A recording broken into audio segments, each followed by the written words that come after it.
చంద్రబాబు చెప్పే అభివృద్ధి గ్రాఫిక్స్ లో తప్ప వాస్తవంలో లేదని వైసీపీ నేత దొంతిరెడ్డి వేమారెడ్డి విమర్శించారు. గుంటూరు జిల్లా తాడేపల్లిలో నిర్వహించిన ముఖ్య నేతల సమావేశంలో ఆయన పాల్గొన్నారు.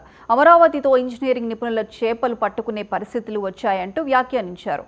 పన్నుల రూపంలో ప్రజలపై కూటమి ప్రభుత్వం అధిక భారాన్ని మోపుతుందని అన్నారు. సంపద సృష్టిస్తామని చెప్పి రాష్ట్రాన్ని అప్పుల ఊబిలోకి నెడుతున్నారని ఎద్దేవా చేశారు. సమావేశంలో నియోజకవర్గ అధ్యక్షులు, నాయకులు, కార్యకర్తలు తదితరులు పాల్గొన్నారు. వైఎస్ఆర్ కాంగ్రెస్ పార్టీ కమిటీని ఏర్పాటు చేయడం కోసం ఇవాళ సమావేశాన్ని ఏర్పాటు చేయబడింది.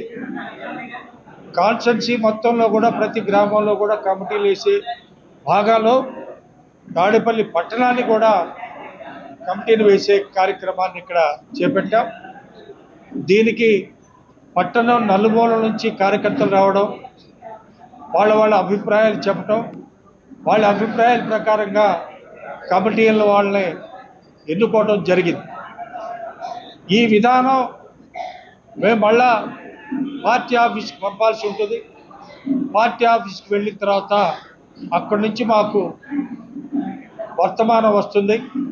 పలానా వాళ్ళు వీళ్ళందరూ కూడా ఈ పార్టీ కార్యకర్తలుగా పార్టీ బాడీలో సభ్యులుగా ఉన్నారనే విషయాన్ని కూడా వస్తుంది.